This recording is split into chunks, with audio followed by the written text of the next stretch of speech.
Greetings, YouTube. Welcome to another edition of the Pete McHugh Show and another extension in the series, Shedding the Light on Life with CP. I'm your host, Pete McHugh, and I'm glad you could be with me today because we're going to talk about some very unique things. Essentially, what we're going to talk about on this episode is how the brain and the body interact with one another when you have CP. Now, it's a very unique kind of situation, and as I said in the very beginning of the series, everybody deals with CP in different ways. Everybody's affected by CP differently, so this does not apply to everybody. But the majority of you, or some of you, might at least know what I might be talking about when I talk about the things that I mentioned today, and that's a lot to say. Especially if you're dealing with CP on a personal level. A lot of folks assume that CP or physical disabilities within themselves are purely physical, or a person is only affected in a physical sense because the majority of what they see on a daily basis, or from an external point of view, is physical differences with somebody. They can sense or have an idea with their own eyes that there are physical things that are obviously different than somebody who wouldn't have one. Physical differences are the most common thing because they stick out, and that's not necessarily bad. That's just the truth. It's easy to spot physical differences for someone who doesn't have a disability in a physical sense. Now, as I said in the last video, physical therapists help us as patients with physical disabilities and or CP. They help us and teach us to navigate the world, live in the world, function in the world with our bodies, right? Our unique, individualized bodies. They help us physically maintain that body so that we stay healthy. But that's not the only thing they do. A lot of people are unaware of the fact that physical weaknesses and physical differences in physical functionality from a very unique perspective is not the only thing that we have to deal with. People assume that challenges that we perceive or have to deal with on a daily basis are simply because we're physically weaker or physically different, or we don't have the strength, or we're not connected in a physical sense the same way another person is. And the truth of the matter is, if you don't have a disability, in a lot of ways you are stronger than someone with a disability, and you are physically different. You are able to perform things in a different physical plateau than we are. And in some cases for us, we do have to deal with physical weakness, and we do have to deal with physical differences and physical plateaus and physical roadblocks. But it's not simply because we are physically weaker, or our muscles aren't strong enough, or our muscles cannot function the same way yours can. In a lot of ways, we can.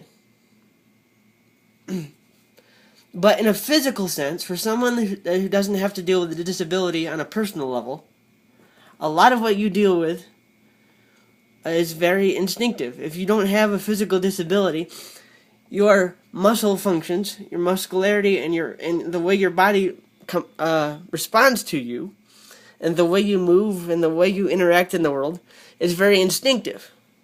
Okay? If you don't have a disability, it's very natural.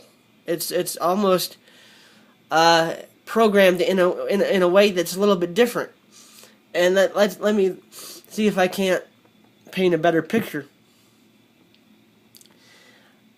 A lot of physical movement, physical interaction, physical reality in your body, if you don't have a disability, just comes instinctively.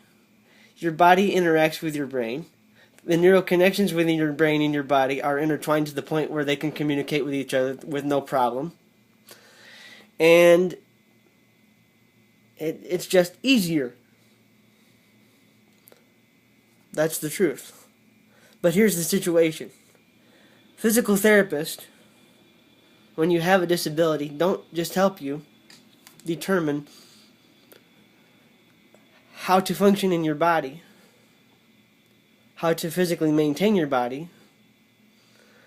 They have to teach you in a lot of ways from the ground up, if your body's not familiar with muscle function, how to perform certain tasks. It's not just because we're weaker, or it's not because we have a perception that is different. Some physical tasks have to be learned from the ground up for us. Your instinctive nature and your automatic pilot tendencies aren't always there for us. So that's where we're different. Let's talk about neural pathways for a second, okay? And I'll explain what I mean. Neural pathways and brain signals are sent to the body neurologically from the brain, and then the brain tells the body how to physically function, right? A roadmap is made. Here's where our world's a little bit different, or where it can be different.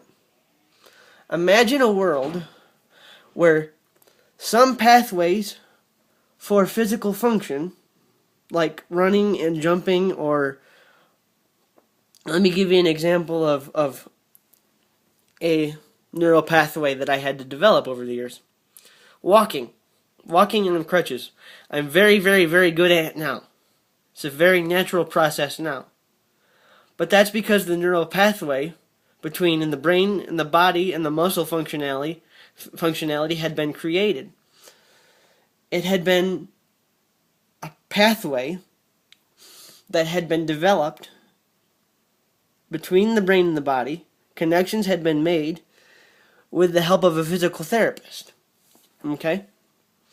I didn't know how to walk on crutches from the very beginning.